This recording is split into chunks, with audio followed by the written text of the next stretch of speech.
SC గురుకుల secretary కార్యాలయం దగ్గర హైడ్రామా నెలకొంది. సెక్రటరీని కలిసేందుకు 5గురికి మాత్రమే పర్మిషన్ ఇవ్వగా వారు అక్కడ ఉండగానే వెనుక గేట్ నుంచి సెక్రటరీ వర్షిని వెళ్లిపోయారు.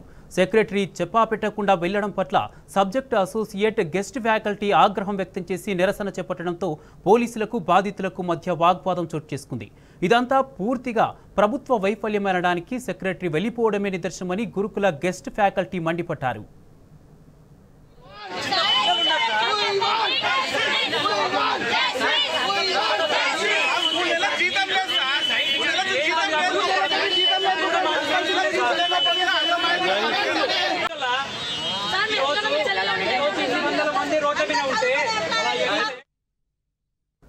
ఎస్సీ గురుకుల సెక్రటరీ కార్యాలయం దగ్గర హైడ్రామా నెలకొంది. సెక్రటరీని కలిసేందుకు 5గురికి మాత్రమే పర్మిషన్ ఇవ్వగా వారు అక్కడ ఉండగానే వెనుక గేట్ నుంచి సెక్రటరీ వర్షిని వెళ్లిపోయారు.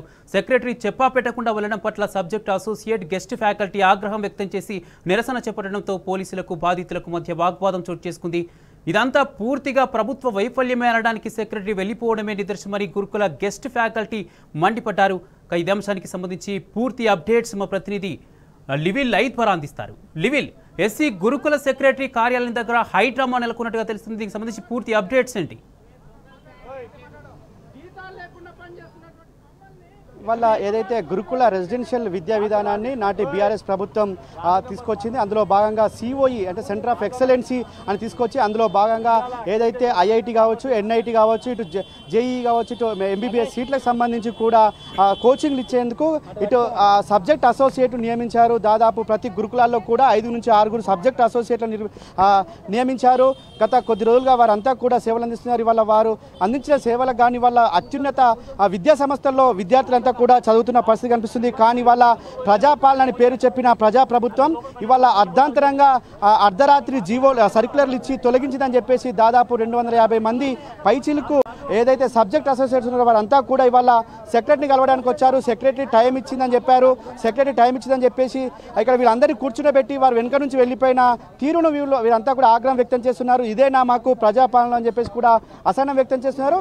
మాకు ఒక 5 నిమిషాలు కలవడానికి సమయం ఇవ్వని ఈ సెక్రటరీ ఎందుకని చెప్పేసి కూడా మండిపడుతున్న తీరు ఇక్కడ మనకు వీళ్ళందరూ చూసి చిన్న పిల్లల్ని మేము ఇంట్లో పెట్టొచ్చాం, వారందరినీ కూడా ఇవాళ అక్కడ ఉన్నారు, మీకు పొద్దున వస్తే ఇప్పటి వరకు కూడా కలవనీయకుండా చేశారని చెప్పేసి కూడా మండిపడుతున్నారు. అసలు సమస్య ఎందుకు వచ్చింది, గత 10 సంవత్సరాలు లేని సమస్య ఇప్పుడు ఎందుకు వచ్చింది, మనతో మాట్లాడడానికి చాలా మంది సబ్జెక్ట్స్ అసోసియేట్స్ ఉన్నారు, వాళ్ళని అడిగి చెప్పారు. అసలు ఏం జరిగింది, ఎందుకు ఈ సమస్య వచ్చింది?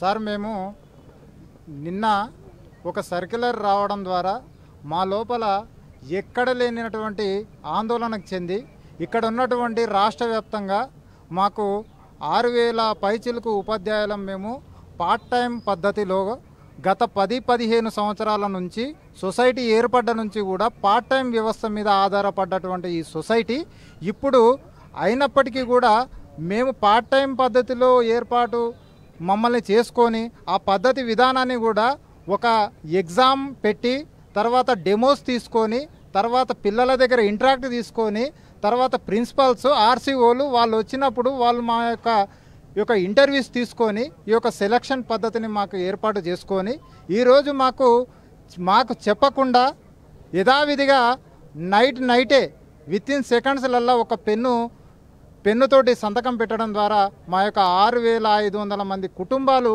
రోడ్డు మీద పడ్డాయి.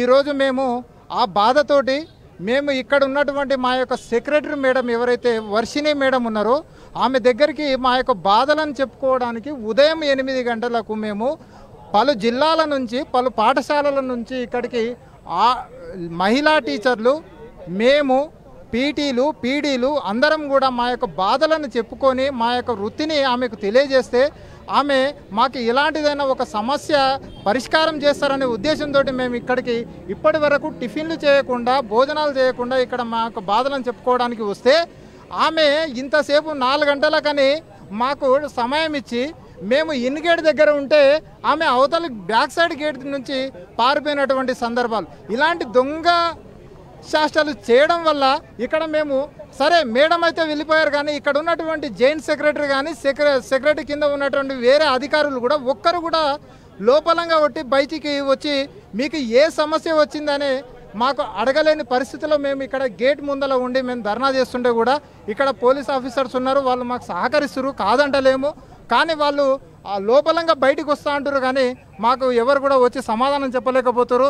ఇక్కడ మేము ఇంతమంది ఉన్నాము.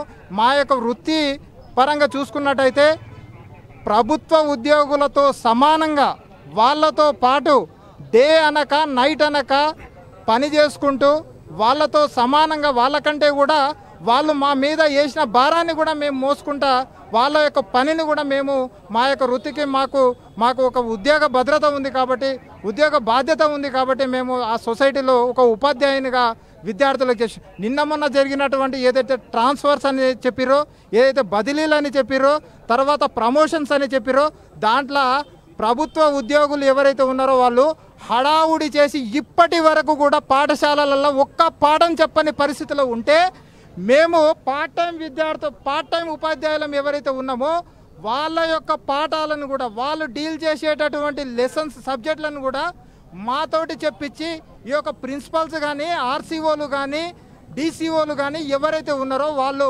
మాతోటి చెప్పించినటువంటి దాఖలు. ఈ మాతోటి పాఠశాలలో పనులు చేయించుకుంటున్నారు తప్ప మా యొక్క భద్రత విషయానికి రాగానే ఇట్లా ఈ విధంగా మాకు రోడ్ల మీద వేసినటువంటి దాఖలాలు మీరు ఇప్పుడు చూస్తూ ఉన్నారు. గౌరవనీయులైనటువంటి ముఖ్యమంత్రి గారు మీ యొక్క విజయంలో కీలక పాత్ర పోషించింది ఎవరని అంటే మా యొక్క ఉపాధ్యాయుల బృందము, విద్యార్థులు, అదేవిధంగా ఉపాధ్యాయులు ఎవరైతే గవర్నమెంట్ సంస్థలో పనిచేసే వాళ్ళు ఉన్నారో వాళ్ళందరూ కూడా మీకోసము కష్టపడ్డాం. అది ఏ విధంగానే అంటే గత ప్రభుత్వాలు చేసినటువంటి గింత చిన్న చిన్న పొరపాట్ల వల్ల అది మాకు కొంచెం మనసు బాధపడి మీకు వస్తే కొంచెం మాకేమైనా లబ్ధి చెందుతుందనే ఒక ఉద్దేశంతో మేము ఉదయం పూట పాఠశాలలో విద్యార్థులకు బోధనలు చేసుకుంటూ నైట్ టైం పోయి మీ యొక్క ఎమ్మెల్యేలను గెలిపించుకొని మీకు ఈరోజు సెక్రటరియట్లో ఒక ఛాంబర్ ఇచ్చి ఆడ కూర్చోబెట్టినటువంటి దాఖలాలు మావి. మమ్మల్ని కాదనకుండా మీరు నైటే ఒక సర్క్యులర్ని జారీ చేసి ఏదైతే ఈ పద్ధతి ఉందో ఈ పద్ధతిని మీరు ఎమ్మటే విరమించుకోవాలి. మాకు మీరు ఒక సెక్రటరీ మేడం గారు ఇంకొక విషయాన్ని కూడా మా దృష్టికి వచ్చింది. మేడం గారు ఈ యొక్క పార్ట్ టైం పద్ధతిలో చేస్తున్నటువంటి ఉపాధ్యాయులను తొలగించి వీళ్ళ పద్ధతిలో కాంట్రాక్ట్ బేసికో లేకపోతే అవుట్సోర్సింగ్ బేసికో ఏదో ఒక పద్ధతిలో వీళ్ళని నిలమించాలి. ఈ పార్ట్ టైం వ్యవస్థ అంటే ఏంటిది అనేది ఒక ఆమె డైలమాలో పడి ఇప్పటి వరకు కూడా మాకు 3 నెలల జీతం ఇవ్వకుండా ఇప్పటి వరకు కూడా ఆపినటువంటి దాఖలు. ఈ 3 నెలల జీతం మాకు వచ్చేది రోజుకు 600 రూపాయలు. 600 రూపాయలు ఒకటే రోజు సీఎల్ ఇస్తారు. ఈ ఒకటే రోజు సీఎల్ని కూడా మేము ఉపయోగించుకోండి ఇంకొకటికి ఎక్స్ట్రా ఉపయోగించుకే 600 రూపాయలు కూడా కట్ చేసి మిగతా డబ్బులే మాకు అకౌంట్లోకి వేస్తారు.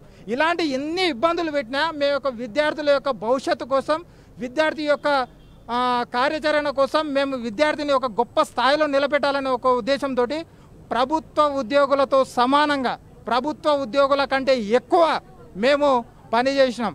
వాళ్లకు జ్వరం వచ్చినా నష్టం వచ్చినా ఏం జరిగినా ఒక తండ్రిలాగా 40 మంది విద్యార్థులకు ఒక హౌస్ పేరెంట్గా ఉండి వాళ్ళ యొక్క ఇక్కడ కొంతమంది మహిళా టీచర్స్ కూడా ఇలా పొద్దున చెప్పండి అమ్మా మీ బాధ అసలు ఏంది ప్రాబ్లం ఏంటి చెప్పండి సార్. మీకు విలువ ఇచ్చి ఒక పోలీస్ అధికారికి విలువ ఇచ్చి మేము ఉన్నాము. ఆ డీసీఎంలు ఎక్కిస్తున్నారు, వాళ్ళు ఎక్కిస్తున్నారు, ఎక్కిస్తారా ఎక్కించండి. మేము ఇంతవరకు నీళ్ళు తాగలేదు, అన్నం తినలేదు. పొద్దున 7:30కు వచ్చినాం సార్ మేము ఇక్కడికి. వాళ్ళు సీక్రెట్గా ఫోన్ చేసి డీసీఎంలు అనండి ఇక్కడ లేడీస్ ఉన్నారు అని వాళ్ళు ఫోన్లు చేసుకుంటున్నారు. మళ్ళీ మేము దేనికోసం వచ్చినాం? మా గోస చెప్పుకోవడానికే వచ్చినాం మేము ఇక్కడికి. చెప్పండి అమ్మా, ఇక్కడ చాలా మంది మహిళా టీచర్లను కూడా పోలీసులు అరెస్ట్ చేయాలని చెప్పి చూస్తున్నారని చెప్తున్నారు. చాలా మంది కూడా మండిపడుతున్నారు. చెప్పండి అమ్మా. సార్ మా భవిష్యత్తులో రోడ్డులో పడ్డాయి, అరెస్టులు ఏమున్నాయి సార్? 10 ఏళ్ల నుంచి ఇళ్ళ సర్వీస్ చేసాం, మాకు ఇచ్చే ఉపాధి ఇదే. మాకు ఇప్పుడు 3 నెలల నుంచి జీతాలు లేవు. ఆ జీతాలు ఎవరు బాధ్యులు? కనీసం ఏదైనా సర్కులర్ వస్తే ఆ సార్ పంపింది, ఈ సార్ పంపింది అంటే జాయింట్ సెక్రటరీ సార్ అనే లేడా? సెక్రటరీ మేడం అంటే పోయింది అనుకోండి, కానీ జాయింట్ చేసే కనీసం అక్కడ ఉన్న వింగ్లో ఉన్న వాళ్ళన రెస్పాన్సిబిలిటీ అనేది తీసుకోరా సార్? ఏదైనా మేము డ్యూటీలు చేయడం ప్రిన్సిపాల్లకు కానీ ఆర్సీఓలకు కానీ డీసీఓలకు కానీ ఇన్ఫర్మేషన్ ఇస్తారు, కానీ ఈ టైంలో ఇన్ఫర్మేషన్ ఇయ్యరా సార్? వెళ్ళిపోండి అంటే ఎంతవరకు కరెక్ట్? అదేది సర్క్యులర్ ఏమో 31న డేట్ ఉంది, కానీ మీకు నిన్న తెలిసినారు ఎందుకు ఇంత గ్యాప్ వచ్చింది అసలు? మాకు అసలు తెలియదు సార్. మాకు వచ్చి సర్కిల్ వచ్చేదా, మేము యథావిధిగా రోజు వెళ్ళే వరకు స్కూల్కి వెళ్ళినాం. వెళ్ళిన తర్వాత మధ్యాహ్నం టైంలో లంచ్ మీ పిల్లలకు లంచ్ పెట్టించినాము. చేసిన తర్వాత యథాతథిగా మేడం సార్ లోపలికి పిలిపించుకొని ఏమని అన్నారు, లోపలికి వచ్చి కూర్చోండి మిమ్మల్ని ఎల్లగొట్టండి అంటే ఎంతవరకు ఎంఎస్సీ బీడీలు ఎంఈడీలు సెట్ నెట్ అన్ని క్వాలిఫై కూడా మేము అట్లా ఎల్లగొట్టడం అనేది అది ఎంతవరకు? పార్ట్ టైం అంటేంది, అవుట్ సోర్సింగ్ అంటేంది, అవన్నీ అంటే ఏంది అనేది క్వశ్చన్ మార్క్ మీకు వచ్చినప్పుడు మీరు చదివి ఒక ఐఏఎస్ ఆఫీసర్ ఎట్లా అయ్యిండ్రు? ఒక ఆడపిల్లల ఆవేదన మీకు తెలియట్లేదా? మీ అక్క చెల్లెలు నిందుల్లో ఉంటే, మీ అన్నదమ్ములు నిందుల్లో ఉంటే మా ఆవేదన మీకు తెలియకపోవునా? మీకు తెలియదు కాబట్టి మీరు ఇవన్నీ చర్యలు తీసుకుంటారు. కానీ మేము ఎప్పటికైనా సిద్ధంగా ఉండాలి. పోలీసులు కల్పిస్తామన్నారు, ఇక్కడ కూర్చోమన్నారు వల్ల, కానీ వెనక నుంచి పోయిన తీరు ఎట్లా చూడొచ్చు అసలు? అసలు మాకు తెలియదు సార్. 3:30 వరకు వెయిట్ చేయమని అన్నారు. 3:30 వరకు వాళ్ళ మాట మీదగానే ఉన్నాము. ఉన్న తర్వాత మేడం అటు వెళ్ళిపోయిందంటే అది ఎంతవరకు కరెక్టు? అదే మీరు ఒక డ్యూటీ టీచర్లో మిమ్మల్ని కూడా అదే పొజిషన్లో ఉండి వెళ్ళగొడితే మీరు ఎట్లా మాట్లాడుతురు? అట్లే మాట్లాడుతురా? ఇంతవరకు మేము న్యాయం కొరకు వచ్చినాం. మా జీతాలు మాకు ఇవ్వండి, మా ఉద్యోగ భద్రత మాకు ఇవ్వండి అనను. మిగతా బీసీ వెల్ఫేర్లో కానీ మైనార్టీలో కానీ వేరే వేరే స్కూళ్ళల్లో 36 ఇస్తున్నారు, 24 ఇస్తున్నారు. అయినా మేము దాని కొరకు అడుగుతలేము. మా ఉన్న దాంట్లో కొనసాగించండి. అవునమ్మా, ఎక్సెస్ పోస్టులలో వచ్చిన మమ్మల్ని తొలగించారు అనేది కాదు. ఉన్న పోస్టులో మీరు తీసుకున్న దాంట్లో మేము జాయిన్ అయ్యాను. మేము డెమోల నుంచి వచ్చిన వాళ్ళమే, 10 ఏళ్ల నుంచి వస్తున్నాం. 10 ఏళ్ల నుంచి మా ప్రవర్తన అనేది ఇప్పుడు తెలిసిందా మీకు? అంటే ఏ సెక్రటరీ లేని మీకే కొత్తగా వచ్చిందా? మాట్లాడాలి సార్.